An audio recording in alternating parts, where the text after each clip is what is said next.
ಆಡಿಸಿದಳು ಯಶೋದೆ ಜಗದೋದ್ಧಾರನ ಮಗನೆಂದು ತಿಳಿಯುತ್ತ ಸುಗುಣಾಂತರಂಗನ ಆಡಿಸಿದಳು ಯಶೋದೆ. ಪುರಂದರದಾಸರು ರಚಿಸಿರುವ ಈ ಗೀತೆಯು ವಿಶ್ವವಿಖ್ಯಾತವಾಗಿದೆ. ಈ ಗೀತೆಯನ್ನು ನಮ್ಮ ಪುರಂದರದಾಸರು ಒಂದು ದೇವಾಲಯದಲ್ಲಿರುವ ಅಂಬೆಗಾಲು ಕೃಷ್ಣನ ಮೂರ್ತಿಯನ್ನು ನೋಡಿ ಅದರ ಸೌಂದರ್ಯಕ್ಕೆ ಬೆರಗಾಗಿ ರಚನೆ ಮಾಡಿದ್ದಾರೆ. ಆ ದೇವಾಲಯ ಯಾವುದು ಮತ್ತು ಅದು ಎಲ್ಲಿದೆ ಎಂಬ ಪ್ರಶ್ನೆಗಳಿಗೆ ಉತ್ತರ, ಆ ದೇವಾಲಯವೇ ಬೆಂಗಳೂರು ಮೈಸೂರು ಹೆದ್ದಾರಿಯಲ್ಲಿರುವ ಗೊಂಬೆಗಳ ನಗರಿ ಚನ್ನಪಟ್ಟಣದಲ್ಲಿರುವ ದೊಡ್ಡಮಾಳೂರು ಎಂಬ ಊರಿನಲ್ಲಿರುವ ರಾಮಪ್ರಮೇಯ ದೇವಸ್ಥಾನ. ಬನ್ನಿ ವೀಕ್ಷಕರೇ, ನಮ್ಮ ಪ್ರಸ್ತುತ ಸಂಚಿಕೆಯಲ್ಲಿ ರಾಮಪ್ರಮೇಯ ದೇವಾಲಯದ ಕುರಿತು ಹಲವಾರು ಕುತೂಹಲಭರಿತ ಮಾಹಿತಿಗಳನ್ನು ಒಂದೊಂದಾಗಿ ತಿಳಿಯುತ್ತಾ ಹೋಗೋಣ. ಈ ದೇವಸ್ಥಾನ ಸಾಕಷ್ಟು ವೈಶಿಷ್ಟ್ಯತೆಗಳನ್ನು ಹೊಂದಿದೆ. ಈ ದೇವಸ್ಥಾನದ ಮೂಲ ದೇವರು ಶ್ರೀ ಅಪ್ರಮೇಯ ಸ್ವಾಮಿ. ಆದರೆ ಸ್ಥಳೀಕರಲ್ಲಿ ಈ ದೇವಾಲಯ ನವನೀತ ಕೃಷ್ಣನ ಮಂದಿರವೆಂದೇ ಹೆಸರುವಾಸಿಯಾಗಿದೆ. ಏಕೆಂದರೆ ಈ ರಾಮಪ್ರಮೇಯ ದೇವಾಲಯದಲ್ಲಿ ಅಂಬೆಗಾಲು ಕೃಷ್ಣನ ಸನ್ನಿಧಾನ ಹೊಂದಿದೆ. ಈ ಕೃಷ್ಣನು ಸಂತಾನಾಪೇಕ್ಷೆಗಳಿಗೆ ವರದಾನವೆಂದೇ ಹೇಳಬಹುದು. ಮಥುರಾ ನಗರದಲ್ಲಿ ಬೃಂದಾವನದ ನಂದಗೋಪುರ ಮನೆಯಲ್ಲಿ ಅಂಬೆಗಾಲನ್ನಿಡುತ್ತಾ ನಲಿದಾಡುತ್ತಿದ್ದ ಅಂಬೆಗಾಲು ಕೃಷ್ಣನ ಸನ್ನಿಧಿ ಇರುವುದು ಜಗತ್ತಿನಲ್ಲಿ ಕೇವಲ ದೊಡ್ಡಮಾಳೂರಿನ ರಾಮಪ್ರಮೇಯ ದೇವಸ್ಥಾನದಲ್ಲಿ ಮಾತ್ರ. ಅಪ್ರಮೇಯ ಎಂಬುದು ವಿಷ್ಣುವಿನ ಮತ್ತೊಂದು ಹೆಸರು. ವಿಷ್ಣು ಸಹಸ್ರನಾಮದಲ್ಲಿ ಅಪ್ರಮೇಯೋ ಋಷಿಕೇಶೋ ಪದ್ಮನಾಭೋ ಅಮರಪ್ರಭು ಎಂಬ ವರ್ಣನೆ ಬರುತ್ತದೆ. ಅಪ್ರಮೇಯನೆಂದರೆ ಯಾರೊಬ್ಬರ ಕಲ್ಪನೆಗೂ ನಿಲುಕದ ಸ್ವರೂಪವನ್ನು ಹೊಂದಿರುವವನು ಎಂದರ್ಥ. ಮಹಾವಿಷ್ಣುವನ್ನು ಅಪ್ರಮೇಯ ಎಂಬ ಹೆಸರಿನಿಂದ ಪೂಜಿಸುವ ಮತ್ತೊಂದು ದೇವಾಲಯ ಈ ಜಗತ್ತಿನಲ್ಲಿ ಬೇರೆಲ್ಲೂ ಇಲ್ಲ. ಈ ದೇವಸ್ಥಾನದಲ್ಲಿರುವ ಅಪ್ರಮೇಯ ಸ್ವಾಮಿಯು ಶಂಖ ಚಕ್ರ ಗದಾ ಪದ್ಮಗಳನ್ನು ಹಿಡಿದಿದ್ದು ನಿಂತಿರುವ ಭಂಗಿಯಲ್ಲಿ ದರ್ಶನವನ್ನು ಕೊಡುತ್ತಿದ್ದಾರೆ. ಈ ಕ್ಷೇತ್ರವು ಬಹಳ ಪ್ರಾಚೀನ ಇತಿಹಾಸವನ್ನು ಹೊಂದಿದೆ. ಸ್ಥಳ ಪುರಾಣದ ಪ್ರಕಾರ ಈ ಸ್ಥಳದಲ್ಲಿಯೇ ಶ್ರೀರಾಮಚಂದ್ರರು ಹಲವು ವರ್ಷಗಳ ಕಾಲ ತಂಗಿದ್ದರು. ಆ ಸಮಯದಲ್ಲಿ ಶ್ರೀರಾಮಚಂದ್ರರು ಈ ಅಪ್ರಮೇಯ ಸ್ವಾಮಿಯನ್ನೇ ಆರಾಧಿಸುತ್ತಿದ್ದರಂತೆ. ಆದ್ದರಿಂದಲೇ ಈ ಅಪ್ರಮೇಯ ಸ್ವಾಮಿಗೆ ಶ್ರೀರಾಮಪ್ರಮೇಯ ಎಂಬ ಹೆಸರಿದೆ. ಆಗ ಶ್ರೀರಾಮಚಂದ್ರರು ಈ ಸ್ಥಳದಲ್ಲಿ ಹೋಮ ಹವನಾದಿ ಕಾರ್ಯಗಳನ್ನು ಸಹ ಆಚರಿಸುತ್ತಿದ್ದರಂತೆ. ಆದ್ದರಿಂದ ಈ ಸ್ಥಳಕ್ಕೆ ದಕ್ಷಿಣದ ಅಯೋಧ್ಯೆ ಎಂದು ಸಹ ಕರೆಯಲಾಗುತ್ತದೆ. ಈ ಊರಿಗೆ ಮಾಳೂರು ಎಂಬ ಹೆಸರು ಬರಲು ಸಹ ಇಲ್ಲಿನ ಅಪ್ರಮೇಯ ಸ್ವಾಮಿಯ ಕೃಪೆಯೇ ಕಾರಣ. ಹಿಂದೆ ಸಾರಂಗಧರ ಎಂಬ ಒಬ್ಬ ರಾಜನಿದ್ದ. ಅವನ ಶತ್ರುಗಳು ಅವನ ಕೈಕಾಲುಗಳನ್ನು ಕತ್ತರಿಸಿ ಆತನನ್ನು ಈ ದೇವಾಲಯದ ಸಮೀಪ ಹರಿಯುತ್ತಿದ್ದ ಕಣ್ವ ನದಿಗೆ ಎಸೆಯುತ್ತಾರೆ. ಆ ಸಮಯದಲ್ಲಿ ಬಹಳ ನೋವಿನಿಂದ ಬಳಲುತ್ತಿದ್ದರೂ ಸಾರಂಗಧರನು ಹೇಗೋ ನದಿಯಲ್ಲಿ ಈಜಿ ಅಪ್ರಮೇಯ ದೇವಾಲಯವನ್ನು ತಲುಪಿ ಭಗವಂತನನ್ನು ಭಕ್ತಿಯಿಂದ ಪ್ರಾರ್ಥಿಸುತ್ತಾನೆ. ಭಗವಂತನ ಅನುಗ್ರಹದಿಂದಲೇ ಆತನ ಕೈಕಾಲುಗಳು ಮತ್ತೆ ಮೊಳೆಯುತ್ತವೆ. ಅಂದರೆ ಕೈಕಾಲುಗಳು ಪುನಃ ಮೊದಲಿನ ರೂಪಕ್ಕೆ ಬರುತ್ತವೆ.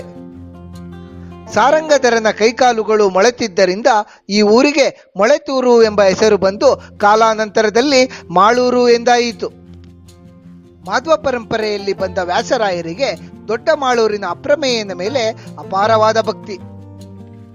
ಶ್ರೀ ವ್ಯಾಸರಾಯರು ಈ ದೇವಸ್ಥಾನದಲ್ಲಿ ದೇವತಾರ್ಚನೆಯನ್ನು ಮಾಡುತ್ತಿದ್ದರು.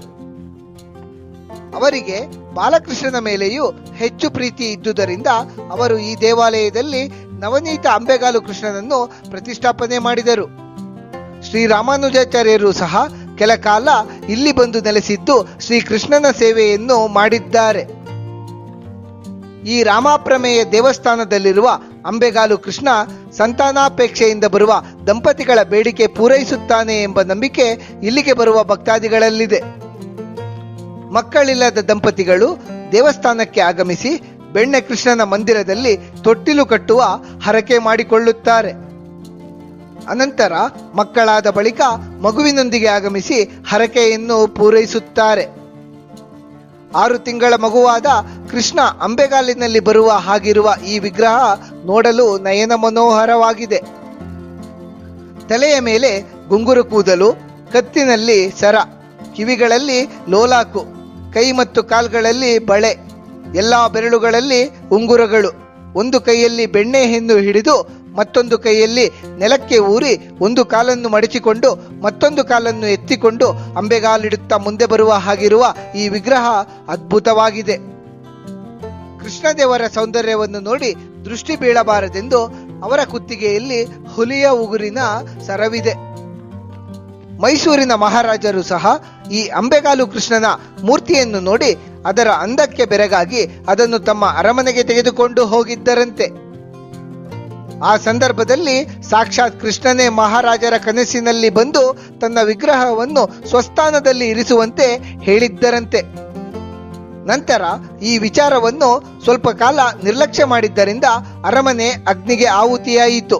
ಅನಂತರ ಮಹಾರಾಜರು ಅಂಬೆಗಾಲು ಕೃಷ್ಣನ ಮೂರ್ತಿಯನ್ನು ಮತ್ತೆ ದೇವಸ್ಥಾನದಲ್ಲಿ ಪ್ರತಿಷ್ಠಾಪಿಸಿದ್ದಾರೆ. ಈ ದೇಗುಲವನ್ನು ಅಡಿಪಾಯವೇ ಹಾಕದೆ ಮರಳಿನ ಮೇಲೆ ನಿರ್ಮಿಸಿರುವುದಾಗಿ ಶಾಸನವೊಂದರಲ್ಲಿ ಉಲ್ಲೇಖಿಸಲಾಗಿದೆ. ಪ್ರತಿನಿತ್ಯವೂ ಸೂರ್ಯದೇವರ ಮೊದಲ ರಶ್ಮಿಗಳು ದೇವಸ್ಥಾನದ ಗರ್ಭಗುಡಿಯಲ್ಲಿರುವ ಅಪ್ರಮೇಯ ಸ್ವಾಮಿಯ ವಿಗ್ರಹದ ಪಾದದಿಂದ ಶಿರದವರೆಗೆ ಬೀಳುತ್ತದೆ. ಇದು ಈ ದೇವಸ್ಥಾನದ ವಿಶೇಷತೆ ಎನಿಸಿಕೊಂಡಿದೆ. ಈ ದೇವಾಲಯದಲ್ಲಿ ಮಹಾಲಕ್ಷ್ಮಿ ದೇವರ ಸನ್ನಿಧಾನವಿದ್ದು ಮಹಾಲಕ್ಷ್ಮಿಯು ಕಮಲದಿಂದ ಜನಿಸಿದ ಕಾರಣ ಇಲ್ಲಿ ಮಹಾಲಕ್ಷ್ಮಿಯನ್ನು ಅರವಿಂದವಲ್ಲಿ ಎಂದು ಕರೆಯಲಾಗುತ್ತದೆ. ಒಟ್ಟಾರೆ ಸಾಕಷ್ಟು ವೈಶಿಷ್ಟ್ಯತೆಗಳನ್ನು ಹೊಂದಿರುವ ಈ ದೇವಾಲಯಕ್ಕೆ ಕರ್ನಾಟಕ ಮಾತ್ರವಲ್ಲದೆ ತಮಿಳುನಾಡು, ಆಂಧ್ರಪ್ರದೇಶ ಹಾಗೂ ಉತ್ತರ ಭಾರತದಿಂದಲೂ ಸಹ ಅನೇಕ ಜನ ಭಕ್ತಾದಿಗಳು ಭೇಟಿ ನೀಡುತ್ತಿರುತ್ತಾರೆ. ಈ ದೇವಸ್ಥಾನವು ಬೆಂಗಳೂರಿನಿಂದ 80 ಕಿಲೋಮೀಟರ್ ದೂರದಲ್ಲಿದ್ದು ಬೆಂಗಳೂರು ಮೈಸೂರು ರಾಷ್ಟ್ರೀಯ ಹೆದ್ದಾರಿಯಲ್ಲಿ ಚನ್ನಪಟ್ಟಣ ತಾಲೂಕಿನ ಬಳಿ ಇದೆ. ಈ ದೇವಸ್ಥಾನಕ್ಕೆ ರಾಮನಗರದಿಂದ 20 ಕಿಲೋಮೀಟರ್ ಹಾಗೂ ಮೈಸೂರಿನಿಂದ 80 ಕಿಲೋಮೀಟರ್ ದೂರವಾಗುತ್ತದೆ. ಬೆಂಗಳೂರು ಮೈಸೂರು ಭಾಗದ ಸಾಕಷ್ಟು ರೈಲುಗಳು ಚನ್ನಪಟ್ಟಣದಲ್ಲಿ ನಿಲ್ಲುತ್ತವೆ. ಅಲ್ಲಿನಿಂದ ಆಟೋ ಮೂಲಕ ಸಹ ಈ ದೇವಸ್ಥಾನವನ್ನು ತಲುಪಬಹುದಾಗಿದೆ.